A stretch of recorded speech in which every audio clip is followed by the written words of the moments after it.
ಎಲ್ಲರಿಗೂ ನಮಸ್ಕಾರ. ನಮ್ಮ ಸಂಸ್ಕೃತಿ ಯೂಟ್ಯೂಬ್ ಚಾನಲ್ಗೆ ಸ್ವಾಗತ. ಇಂದಿನ ಸಂಚಿಕೆಯಲ್ಲಿ ಭಗವದ್ಗೀತೆಯ 2ನೇ ಅಧ್ಯಾಯ ಸಾಂಖ್ಯ ಯೋಗದ 50ನೆಯ ಶ್ಲೋಕದಿಂದ ಪ್ರಾರಂಭಿಸೋಣ.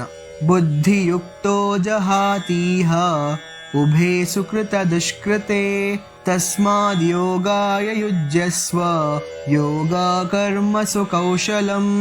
ಅರ್ಜುನ, ಅನಂತ ಕಾಲದಿಂದ ಪ್ರತಿಯೊಬ್ಬ ಜೀವಿಯು ಸುಕೃತ ದುಷ್ಕೃತಗಳ ಹಲವು ಪರಿಣಾಮಗಳನ್ನು ರಾಶಿ ಮಾಡಿಕೊಂಡಿದ್ದಾನೆ.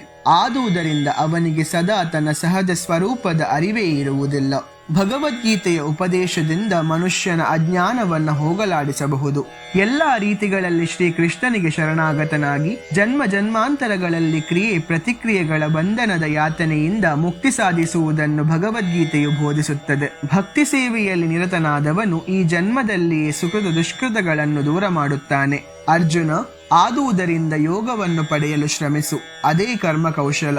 ಫಲ ನೀಡುವ ಕರ್ಮದಿಂದ ಪರಿಶುದ್ಧಗೊಳಿಸುವ ಕೃಷ್ಣ ಪ್ರಜ್ಞೆಯಲ್ಲಿ ಕಾರ್ಯನಿರತನಾಗಬೇಕೆಂದು ಅರ್ಜುನನಿಗೆ ಉಪದೇಶಿಸಲಾಗುತ್ತಿದೆ. ಇಂತಹ ಅನೇಕ ಸನಾತನ ಧರ್ಮದ ವಿಷಯಗಳನ್ನು ತಿಳಿದುಕೊಳ್ಳಲು ನಮ್ಮ ಚಾನಲ್ಗೆ ಸಬ್ಸ್ಕ್ರೈಬ್ ಮಾಡಿ ಎಂದು ಹೇಳುತ್ತಾ, ನಮ್ಮ ಸಂಸ್ಕೃತಿಯ ಕಡೆಗೆ ನಮ್ಮೆಲ್ಲರ ಮೊದಲ ಹೆಜ್ಜೆ. ಧನ್ಯವಾದಗಳು.